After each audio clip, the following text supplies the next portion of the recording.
Hey everyone, welcome back to my class. कैसे हैं आप सभी? जैसा आपको पता ही है कि हमारा एनिमल क्लासिफिकेशन स्टार्ट हो गया है और हम धीरे धीरे सारे फाइलम को कवर करते जा रहे हैं। और हमने protozoa, porifera, coelenterata, cnidaria, platyhelminthes, aschelminthes complete कर लिया है। और आज हम पढ़ रहे हैं एनिलिडा। जो भी यूपीएलटी ग्रेड की प्रिपरेशन कर रहा है, टीजीटी पीजीटी की, तो वो इनसे बहुत हेल्प ले सकते, क्योंकि मैं सिलेबस वाइज ही यहाँ पर कवर करने की कोशिश कर रही हूँ। क्योंकि सिलेबस में सबसे पहला टॉपिक क्या है? टेक्सोनोमी, और टेक्सोनोमी हम कंप्लीट कर चुके हैं। अब उसके बाद हमने एनिमल क्लासिफिकेशन भी एक एक करके सारे फाइलम कवर करने शुरू कर दिए हैं। तो आज जो हमारा फाइलम है वो है एनिलिडा। एसके हेलमेंथीज की सारी वीडियोस आप प्लेलिस्ट में जाके दे सकते हैं और डिस्क्रिप्शन बॉक्स में भी जाकर आप दे सकते हैं। ठीक है, तो आज हम पढ़ेंगे एनिलिडा। जो फाइलम एनिलिडा है, ये टर्म किसने दिया था? लैमार्क ने 18,001 में। ठीक है, ये जो टर्म होते हैं ना, वो याद रख लेने। मैंने सारे एक एक करके बता रखे हैं, तो इन सबको एक बार फाइलम और किस किसने दिया था करके आप अपने नोट्स में इनको जरूर मेंशन कीजिए। ठीक है, अब एनिलिडा शब्द किससे आया? एनुलस से। ठीक है, एनुलस मतलब लिटिल रिंग।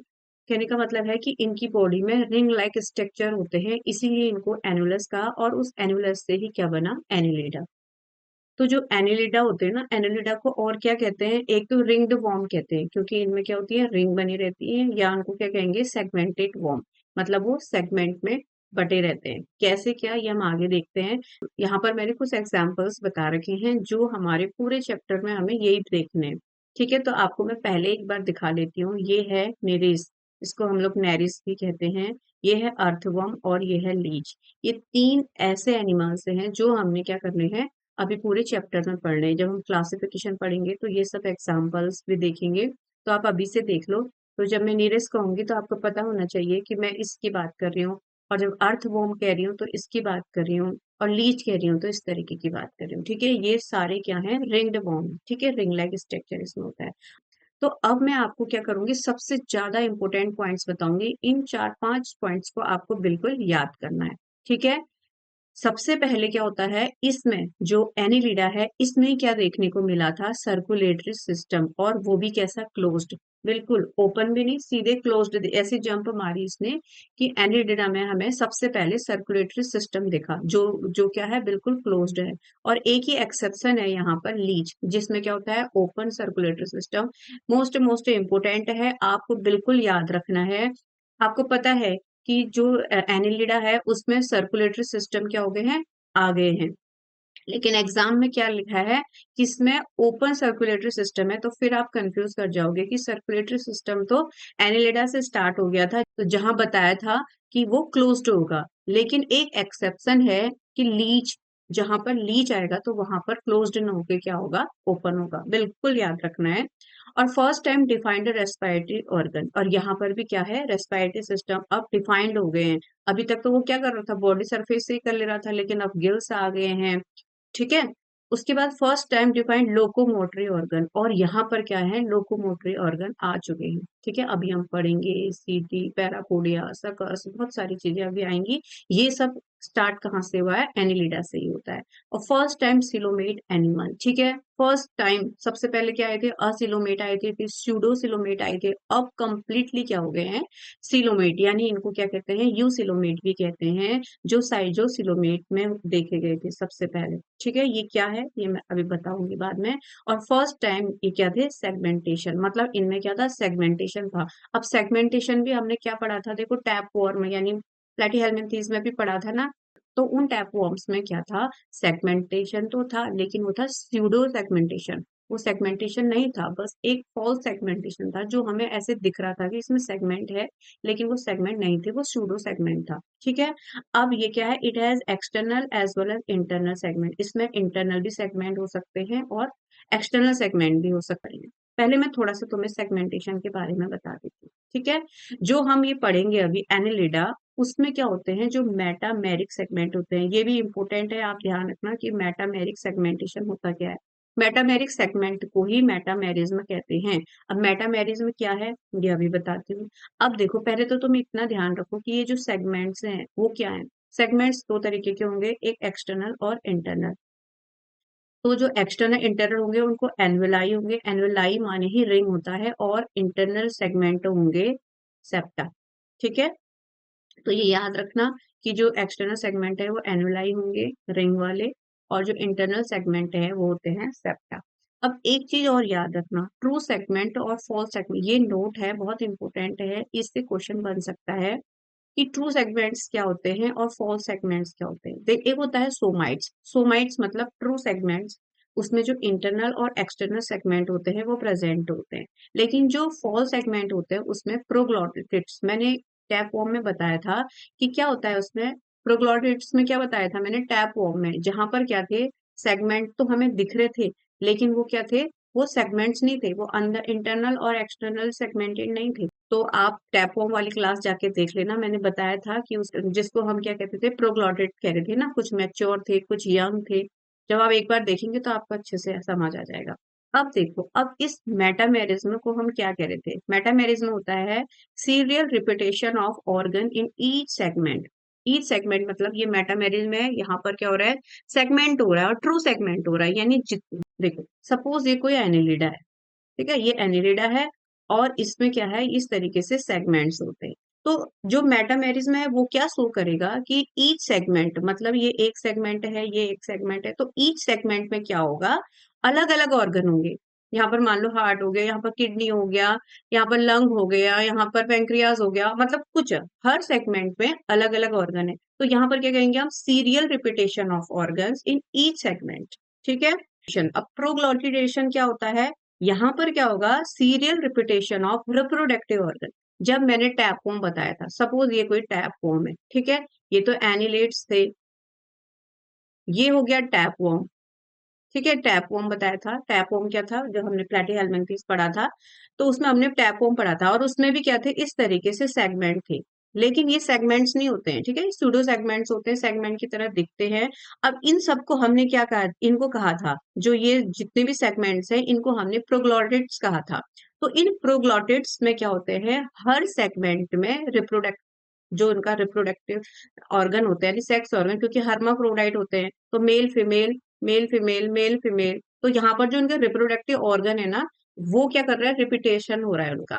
तो serial repetition of reproduction organ in each segment, सारे जितने भी सेगमेंट्स इसमें हमें दिख रहे हैं उनमें क्या होगा, सेक्स ऑर्गन्स होंगे, मेल फीमेल दोनों, क्योंकि ये क्या है, हर्माफ्रोडाइट है, बाइसेक्सुअल है। ठीक है, लेकिन जो एनिलेट्स हैं उनके केस में ऐसा नहीं है, उनमें क्या है, कहीं पर रिप्रोडक्टिव ऑर्गन होंगे, कहीं पर हार्ट होगा, कहीं पर लंग होगा, तो हर चैम्बर में अलग अलग ऑर्गन है। आया समझ में? ठीक है, अब हम इनके करेक्टर्स देख लेते हैं। अभी तक मैंने आपको जनरल आइडिया दिया था, एनिलेट्स क्या होते हैं, कुछ खास चीजें लेके आ रहा है, सर्कुलेटरी सिस्टम आ रहा है, रेस्पिरेटरी सिस्टम आ रहा है, सेगमेंट्स ट्रू हो जा रहे हैं, सीलोम ट्रूसिलोम है। तो ये जो एनिलिडा है, यहाँ से हम मैंने कहा था कि एनिलिड से हमें कुछ नई चीजें देखने को मिलेंगी, तो जो भी मैंने अभी तक बताया था वो सब क्या है, नई चीजें आई हैं एनिलिडा में। ठीक है, अब इसके कैरेक्टर्स देख लेते हैं। जो इनका हैबिटेट होता है वो क्या होते हैं, मोस्टली ये क्या होते हैं, मॉइस्ट जगह में रहते हैं। ठीक है, मॉइस्ट एरिया में रहते हैं। अगर टेरिस्टर की बात करें तो अर्थवर्म, और फ्रेश वाटर में कहेंगे तो लीच, और मराइन में कहेंगे तो Nereis, and few are parasite in nature. ठीक है, ये टेरेस्ट्रियल भी होते हैं, ये फ्रेश वाटर भी होते हैं, मराइन भी होते हैं, और क्या होते हैं, पैरासाइट्स भी होते हैं, एक्टोपैरासाइट्स होते हैं, लीचेस वगैरह अभी हम तो देखेंगे। और जर्म लेयर क्या होती है इसकी, ट्रिप्लोब्लास्टिक, ये तो हमें पता ही है, प्लेटीहेल्मिन्थेस से स्टार्ट हो गए थे, एक्टोडर्म, मेसोडर्म और एंडोडर्म। लेवल ऑफ ऑर्गेनाइजेशन हमें पता ही है, अब यहाँ पर ऑर्गन सिस्टम ही होगा, क्योंकि एसके हेल्मिन्थेस से ऑर्गन सिस्टम स्टार्ट हो गया था। और बॉडी प्लान इनका ट्यूब विद इन ट्यूब, जैसे मैंने बता दिया था कि माउथ और एनस दोनों होंगे, एक जो हमारी बॉडी वॉल होगी उसके अंदर क्या होगा, एलिमेंट्री कैनाल होगी, यानी ट्यूब विद इन ट्यूब होगी। और जिसको भी ये चीजें समझ नहीं आ रही है तो मेरी प्रीवियस क्लास जरूर देख लेना, उसमें मैंने बहुत अच्छे से समझाया है। और जो मेरी फर्स्ट क्लास है, बेसिस ऑफ एनिमल क्लासिफिकेशन, मैंने बताया था, उसमें ये सब चीजें बहुत अच्छे से बता दी हैं। अब तो हम धीरे धीरे वैसे ही अंडरस्टैंड करने लग गए हैं कि क्या क्या होगा, क्योंकि जब हम पहले वाले फाइलम पढ़ रहे थे तो उसमें ये सारी चीजें नहीं थी, ये ऑर्गन्स नहीं थे। फिर हम देख रहे हैं कि धीरे धीरे उनमें कैसे कैसे डेवलपमेंट हो रहा है। और जो रोज इस फाइलम को एक एक करके देख रहा है, प्रोटोजोआ से, उसको अभी तक ये चीजें समझ आ गई है कि कहाँ से कौन सी चीज ओरिजिनेट हुई है, कहाँ से किस में डेवलपमेंट हो रहा है। तो एनिलीड में पहुंचते पहुंचते बहुत सारी चीजों में क्या हो गया है, डेवलपमेंट हो गया। अब धीरे धीरे धीरे कॉर्डेट्स तक पूरी तरह फुली डेवलप हो जाएंगी चीजें। ठीक है। उसके बाद जो बॉडी फॉर्म होती है, इसकी बॉडी लॉन्ग होती है, आपको पता ही है अर्थ फॉर्म कैसे लंबा होता है, बोरोइंग होता है, ताकि एक उसमें बोरो लाइक होता है, और क्या होता है, ट्यूबिकुलस होता है, मतलब एक ट्यूब लाइक स्ट्रक्चर इसका होता है। अब इनकी बॉडी स्ट्रक्चर की बात करें तो बॉडी वॉल कंसिस्ट, जो इनकी बॉडी वॉल होगी ना, वो क्यूटिकल की होती है, जैसे हमने एसके एलिमेंथीज में भी पढ़ा था। उसके अंदर एपिडर्मिस भी होगी और भी होगी। अगर हम क्यूटिकल की बात करें तो डेड होगी, लेकिन अभी तक हम क्या कह रहे थे, वहां पर वो सॉलिड थी, लेकिन यहाँ पर क्या है, बिल्कुल मॉइस्चर है, मतलब मॉइस्चर है थोड़ा सा। और इलास्टिक एपिडर्मिस, मतलब खिंचाव वाली है, इज अ लिविंग लेवल। ठीक है। अब ये क्या है, जो बाहर वाली है क्यूटिकल है, वो तो डेड है, जो जो जो क्यूटिकल है वो तो डेड है, वो तो होता ही है, वो तो डेड सेल होती है। और उसके बाद जो इलास्टिक जो एपिडर्मिस है वो यहाँ पर लिविंग है। ठीक है, वो वहां पर लिविंग है, जैसे हमारी तो डेड सेल्स से बनी रहती है ना एपिडर्मिस, लेकिन यहाँ पर क्या है, लिविंग लेवल है। और जो क्या सिक्रेट कर रही है, एक डेड क्यूटिकल सिक्रेट कर रही है। जो ये बाहर क्यूटिकल बना है ना, ये एपिडर्मिस ही कुछ सिक्रेट कर रही है, जिससे क्या बन जा रहा है, क्यूटिकल बन जा रहा है। और जो इसकी मस्कुलर लेयर होती है वो सर्कुलेटरी होती है, लॉन्गिट्यूडनल होती है। ठीक है, सर्कुलेटरी लॉन्गिट्यूडनल। अब जब हमने प्लेटीहेल्मिन्थेस पढ़ा था तो वहां पर क्या हो रहा था, सर्कुलेटरी भी था, लॉन्गिट्यूडनल भी था, ओपेक भी था। लेकिन जब हमने एसके हेल्मिन्थेस पढ़ा था तो वहां पर केवल लॉन्गिट्यूडनल था। लेकिन यहाँ पर क्या हो रहा है, फिर सर्कुलेटरी और लॉन्गिट्यूडनल मसल्स ही हो रही हैं, जो इनको क्या करती हैं, लोकोमोशन में हेल्प करती है। ठीक है, जो ये सर्कुलेटरी और लॉन्गिट्यूडनल, मतलब जो सर्कुलेटरी और लॉन्गिट्यूडनल मतलब ऊर्ध्वाधर ऐसे सीधे खड़ी रहती है मसल, उनको क्या, वो किस में हेल्प करती है, लोकोमोशन में हेल्प करती है। ठीक है, समझ आ गया होगा। अब है बॉडी सिमेट्री, ये तो हम पढ़ ही चुके हैं कि बायलेटरल होती है। अब सेगमेंटेशन, सेगमेंटेशन के बारे में मैंने पहले भी बहुत बता दिया है। हल्का सा एक आइडिया और दे देती हूँ कि इसकी बॉडी बहुत सॉफ्ट होती है, इलांगेटेड होती है, सिलेंड्रिकल होती है, डिवाइडेड इनटू सेगमेंट्स और मेटामियर्स। जो मैंने अभी बताया था, ये जैसे कोई एनिलीड है, इसमें जितने भी ये हम सेगमेंट्स बता रहे हैं, इन सबको एनवलाई कहेंगे, रिंग लाइक। और जो सेगमेंट्स एक ये पूरा कंपार्टमेंट टाइप का बनाएगा, उसको कहेंगे क्या, मेटामियर्स कहेंगे। मेटामियर सेपरेट। अब इन मेटामियर्स को ये एनवलाई डिवाइड करता है। ठीक है, देयर आर मेटामेरिकली सेगमेंटेड, इनको ऐसा हम कह सकते हैं कि ये मेटामेरिकली सेगमेंटेड हैं। मेटामेरिकली सेगमेंटेड मतलब होता है कि हर जो सेगमेंट है उसमें अलग अलग ऑर्गन्स होंगे। ठीक है, ये रिपीट कर रहे होंगे अभी जो मैंने पहले आपको बताया था। अब बॉडी सिलोम के बारे में भी बताया है, they are coelomate animal called eucoelomate, जिसको साइटोसिलोम कहते हैं। It is filled with coelomic fluid, इसमें एक सिलोमेट्रिक फ्लूइड पूरा भरा रहता है। इसी की वजह से हम इस ये क्या बना पाता है, फिर हाइड्रोस्टेटिक स्केलेटन, क्योंकि इसमें फ्लूइड भरा है तो पूरा अपना शेप लिया हुआ है। स्केलेटन में तो इसमें कुछ होता ही नहीं है, तो इसकी वजह से हम इसको हाइड्रोस्टेटिक स्केलेटन ही कह देते हैं। ठीक है, मतलब कि किसी भी चीज को एक शेप देने को ही, तो जैसे हमारी क्या है, बोन मैरो है, स्पाइन है, वही तो हमारा बॉडी को, जो हमारा अंदर से स्केलेटन है, वही तो हमारे बॉडी को स्ट्रक्चर दिया है ना। तो उसी तरह इसमें फ्लूइड भरा है और उसने स्ट्रक्चर दे दिया है उसको, तो इसी तरह से इसीलिए उसको हाइड्रोस्टेटिक स्केलेटन कहते हैं। अगर अब हम इसकी डाइजेस्टिव सिस्टम की बात करें तो डाइजेस्टिव सिस्टम जो उसका जो ट्रैक है वो पूरा कंप्लीट होगा, माउथ भी प्रेजेंट होगा और एनस भी प्रेजेंट होगा। और सबसे मेन बात, सबसे मोस्ट मोस्ट मोस्ट इंपोर्टेंट क्या है, इसमें डाइजेस्टिव ग्लैंड भी डेवलप्ड होने लग रहे होंगे। ये हमने फर्स्ट टाइम किसमें देखा, एनिलिड्स में ही देखा। ठीक है, कि डाइजेस्टिव सिस्टम के साथ साथ इसमें डाइजेस्टिव ग्लैंड्स भी क्या होने लग जाएंगी, बनने लग जाती हैं।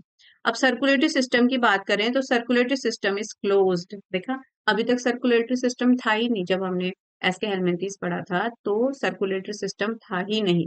लेकिन जैसे ही हम एनालिट्स में आए तो सर्कुलेटरी सिस्टम तो आया ही आया, सीधे से क्लोज्ड आ गया हमारी तरफ। क्लोज्ड सिस्टम क्या होता है, जिसमें क्या होता है, जो ब्लड, हार्ट से जो भी ब्लड जाता है होगा, उस वो कैपिलरीज में जाता है, कैपिलरीज के थ्रू क्या होता है, पूरे बॉडी में जाता है, उसको कहेंगे क्लोज्ड। कि जिसमें कैपिलरीज का यूज नहीं करते हैं तो उसको क्या कहते हैं, ओपन कहते हैं। लेकिन जो एनालिट्स थे उसमें क्या था, क्लोज्ड क्या था, सर्कुलेटरी सिस्टम था। हाँ, लीच एक ऐसा एनिमल है जिसमें क्या है, ओपन सर्कुलेटरी सिस्टम है, ये एक्सेप्शन है, ये आपको याद रखना पड़ेगा। ठीक है, और इसमें क्या होता था, पल्साटाइल हार्ट इज प्रेजेंट। अब पल्साटाइल क्या होता है, जो पल्स मतलब जो धड़कता भी है, एक ऐसा हार्ट जो ये बीट भी कर रहा है, ठीक है। अब ब्लड इज रेड, और ब्लड रेड हो जाता है किसकी वजह से? हीमोग्लोबिन की वजह से। हमारी बॉडी में भी क्या है? हीमोग्लोबिन पिगमेंट है, तो इस हीमोग्लोबिन की वजह से ही तो हमारा ब्लड रेड है ना, क्योंकि हीमोग्लोबिन क्या है? एक रेस्पिरेटरी पिगमेंट है, तो इस रेस्पिरेटरी पिगमेंट की वजह से ही जो हीमोग्लोबिन है, हमारा ब्लड कैसा दिखता है? रेड दिखता है। तो सेम एनिलिड्स में भी क्या है? ये जो पिगमेंट है हीमोग्लोबिन है, और इस हीमोग्लोबिन की वजह से इसका कलर कैसा है? रेड है। हीमोग्लोबिन डिसॉल्व इन प्लाज्मा, ये तो हमें पता ही है, जिसको क्या कहते हैं? इरिथ्रोक्रोनिन के, ठीक है। अब ये हीमोग्लोबिन क्या हो जाता है? प्लाज्मा में डिसॉल्व हो जाता है, इसी को इरिथ्रोक्रोनिन कहते हैं। ये एग्जाम के क्वेश्चन हैं, याद होनी चाहिए। और रेस्पिरेशन क्या होता है? Respiration is the moist skin cutaneous respiration, इसको क्यूटेनियस रेस्पिरेशन कहते हैं, क्योंकि इसमें क्या होती है? मॉइस्ट स्किन होता है, सम पजेस गिल्स, किसी में तो क्या होता है? स्किन से ही कर लेते हैं, और किसी में क्या होते हैं? गिल्स भी होते हैं, जिसको ब्रैंकियल रेस्पिरेशन भी कहते हैं। अब यहाँ पर गिल्स बनने भी स्टार्ट हो गए हैं। कुछ तो अभी स्किन से ही करेंगे, जैसे इनकी मॉइस्ट बॉडी होती है तो उससे ही कर लेंगे, लेकिन कुछ जो एनिलेट्स होते हैं वो अब गिल्स का भी यूज करने लग गए हैं।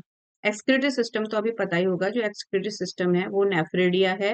नेफ्रेडियम कहेंगे तो हम सिंगुलर की बात कर रहे हैं, लेकिन नेफ्रेडिया कहेंगे तो वहां पर हम बहुत सारे नेफ्रेडिया हैं, वहां से एक्सक्रीटरी सिस्टम करेंगे, और ऑस्मो रेगुलेशन में भी ये क्या करते हैं?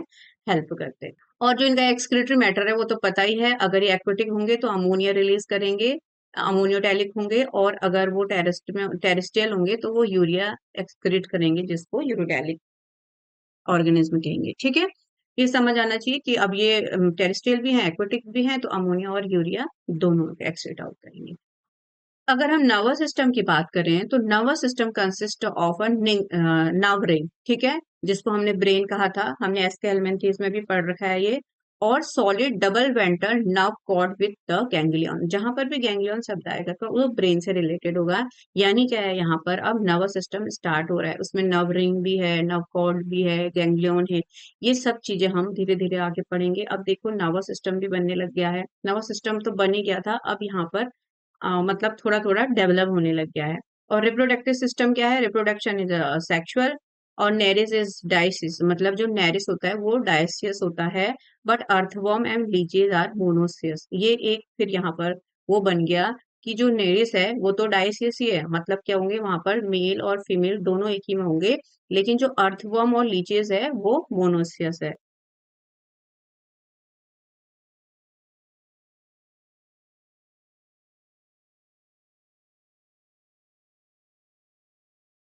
मोनोसियस, हाँ।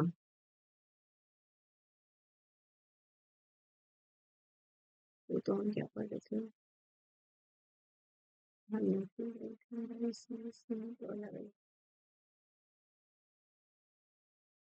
तो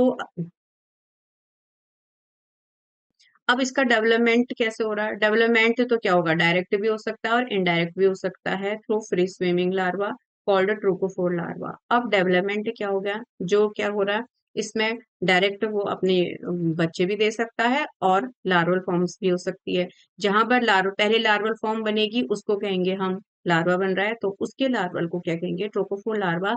हर किसी के लार्वा भी हमें पता होने चाहिए। तो हर फाइलम में जो भी क्या होता है, इनडायरेक्ट डेवलपमेंट जिसका होता है, तो उसके लार्वा भी हमें याद होने चाहिए। तो इसका जो लार्वा है, तो एनिलेट का जो लार्वा है वो भी इम्पोर्टेंट है। उसको पूछते हैं कि एनिलेट्स में जो लार्वा बनता है उसको क्या कहते हैं? Trochophore larva. अब बात करेंगे लोकोमोटरी ऑर्गन की, जो इसमें वेल डेवलप्ड है, ठीक है। जैसे दे आर काइटेनियस सीटा and lateral musculatory appendages called parapodia for locomotion and have also suckers। यानी इसमें कितने तरीके के अब हो गए? एक तो एक क्या हो गया इसमें? सीटा हो गया, सीटी कहते हैं इसको, और एक पैरापोडिया हो गया, और सकर्स हो गए, ठीक है।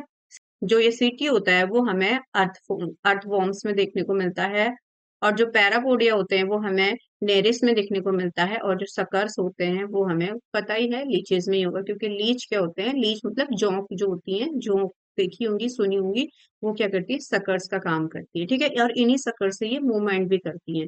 इस तरीके से इसके जो एंटीरियर और पोस्टीरियर दोनों साइड पर सकर्स होते हैं, तो ये धीरे धीरे इस तरीके से आगे बढ़ती है, ठीक है।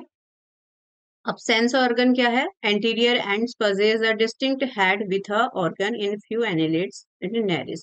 अब ये सब चीजें हम अभी देखते हैं, अभी मैं तुम्हें स्ट्रक्चर बताऊंगी। अब हम सबसे पहले इसका क्लासिफिकेशन देख लेते हैं, उसके बाद में थोड़ा थोड़ा उनका हल्का हल्का आइडिया दे देती हूँ। लेकिन जब हम इसका बाद में डिटेल, जैसे नेरिस, अर्थवर्म, लीचेस, इन सब के बारे में जब हम डिटेल से बाद में पढ़ेंगे तो मैं एक एक करके सारे अच्छे से पढ़ाऊंगी।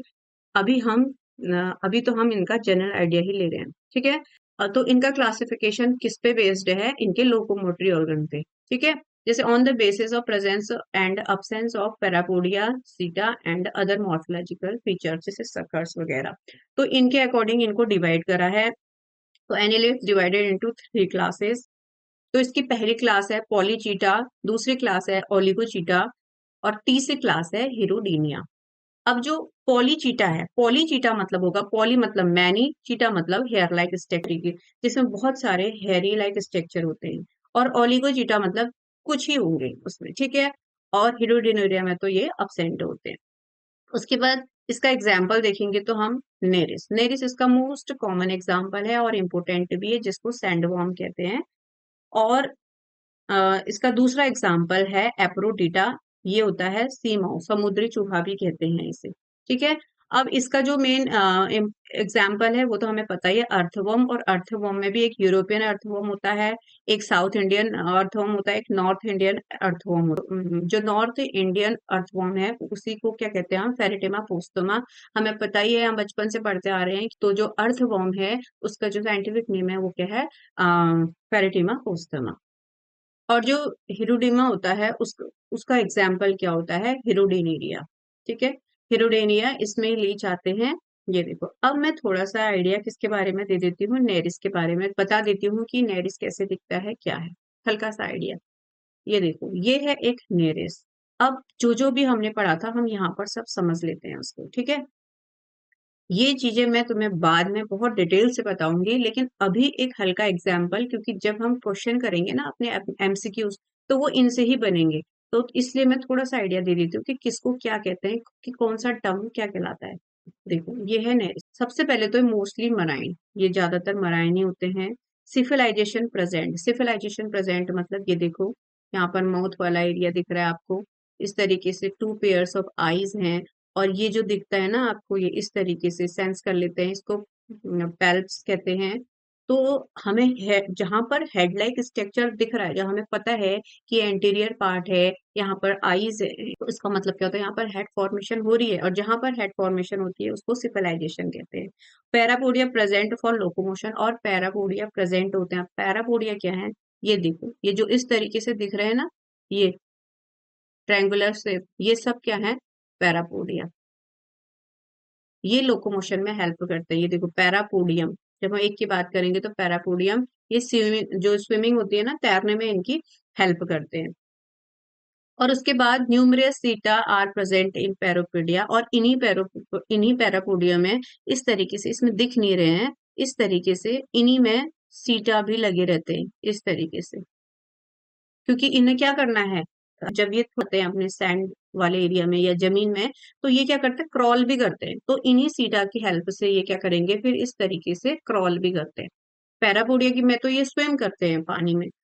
और डेवलपमेंट इज इनडायरेक्ट, इसमें इनडायरेक्ट डेवलपमेंट होता है, पहले लार्वा बनता है, और एनिमल आर यूनिसेक्सुअल, ठीक है।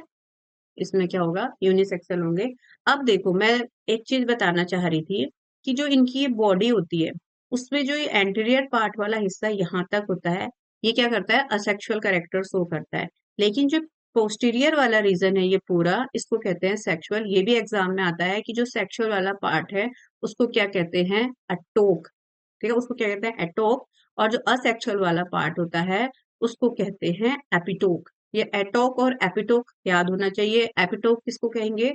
जो सेक्सुअल रिप्रोडक्शन करेगा, और एटोक जो असेक्सुअली करेगा, ठीक है। अब ये जो एपिटोक से एटोक में चेंज होना, या एटोक से एपिटोक में चेंज करना, एपिटोकी कहलाता है।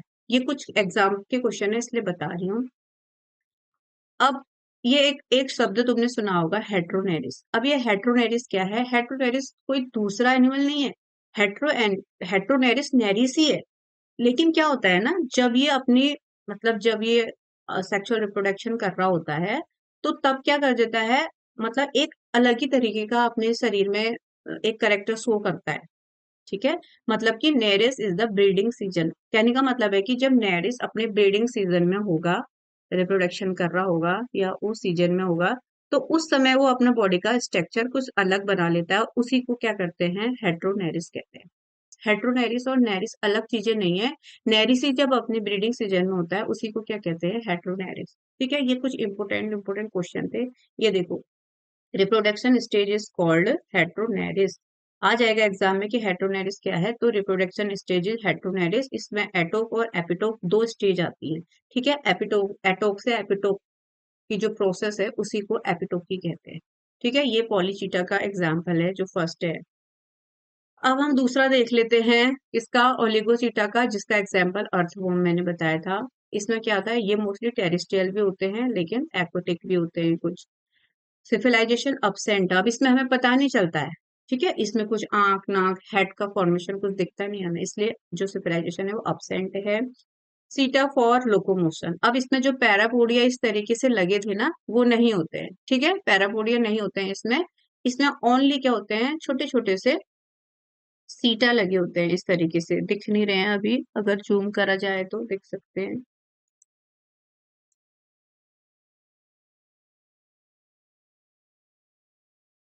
इसमें दिख नहीं रहे हैं अभी।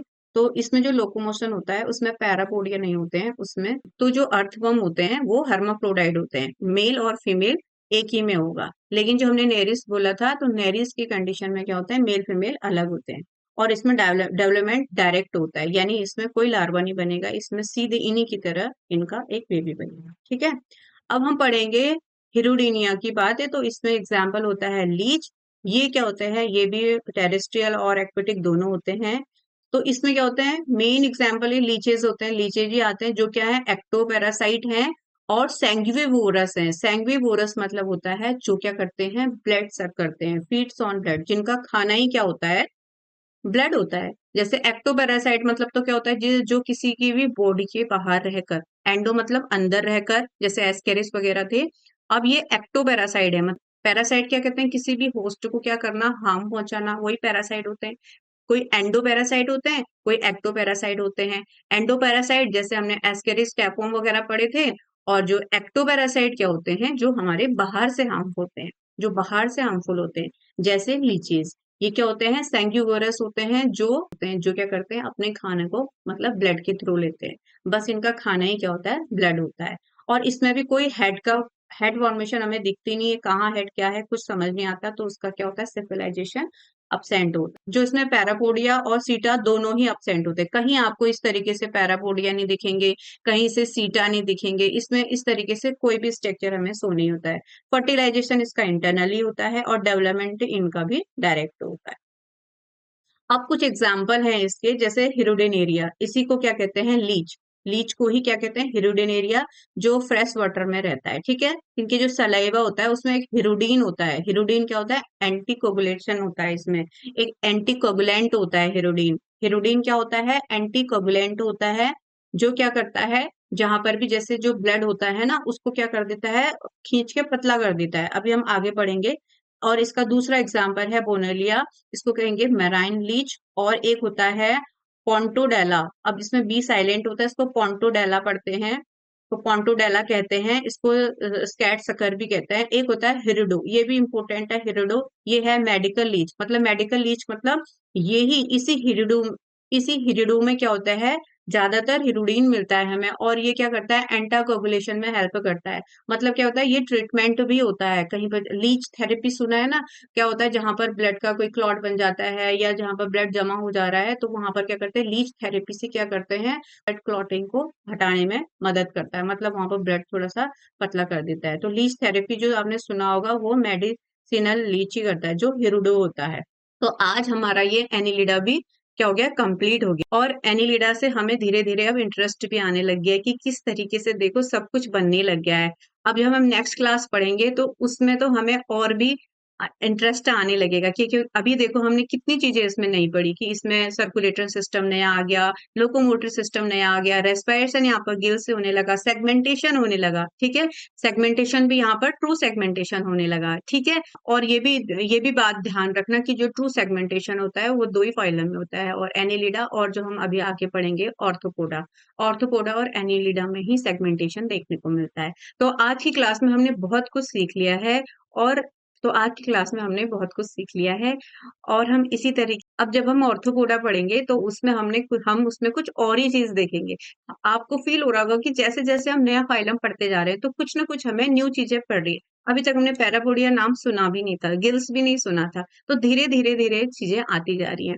तो जो भी मेरी प्रीवियस वीडियोस है, जिसने भी एसके हेलमिंथ्स तक नहीं देखा है तो प्लीज आप एक बार उसको बस ऐसे ही गो थ्रू कीजिए, एक के बाद एक। अगर आप उसको देखते रहेंगे तो आपको कहीं पर भी कोई भी चीज समझने में दिक्कत ही नहीं होगी, क्योंकि जो चीज पहले चली आ रही थी वही अभी भी चली आ रही है, बस किसी किसी में डेवलपमेंट स्टार्ट हो जा रहा है। तो यही हमारे क्वेश्चन भी है कि कौन सा जो ऑर्गन है, जैसे सबसे पहले टिश्यू लेवल आया, फिर ऑर्गन बने, फिर ऑर्गन सिस्टम बन गया, तो कहाँ से ऑर्गन सिस्टम बना, कहाँ से ऑर्गन बना, कहाँ से बस टिश्यूज टिश्यूज थे, कहाँ से हमारा रेस्पिरेशन आया, कहाँ से सर्कुलेटरी आया, कौन डायरेक्ट है कौन इनडायरेक्ट डेवलपमेंट है, तो उसमें लार्वा क्या है, उस लार्वा का नाम याद करना है। तो कुछ कॉमन चीजें हैं जो हम क्या करेंगे बाद में, जब हम अपने नोट्स बना रहे होते हैं ना, तो हम छोटी छोटी चीजों को या ये लिखते हुए चलते हैं। सबसे पहले हमने फाइलम लिख दिए, उनके जो डायरेक्ट हो रहा है इनडायरेक्ट हो रहा है, उनके लार्वा बन रहे तो लार्वे का नाम लिख दिया, उसके एग्जाम्पल लिख दिए, किसके बेस पे क्लासिफिकेशन हो रहा है, किसी में पैरापोडिया के, किसी में सेंस ऑर्गन के, किसी में कुछ के। तो इस तरीके से धीरे धीरे आप अपने हिसाब से नोट्स बनाते चलिए, और यहाँ पर तो मैं हेल्प करने के लिए बैठी हूँ। तो ठीक है, कैसी लगी क्लास? क्लास अच्छी लगी तो एक लाइक कर दीजिए, चैनल को सब्सक्राइब कर दीजिए, और जो भी डाउट होता है उसको कमेंट बॉक्स में कमेंट कीजिए। और जिसने भी प्रीवियस वीडियोस नहीं देखे, एक बार उनको जरूर देख लेना, तभी आगे की क्लास बहुत अच्छे से आप समझ पाएंगे। तो मिलते हैं नेक्स्ट क्लास में नेक्स्ट फाइलम के साथ। Till then, bye.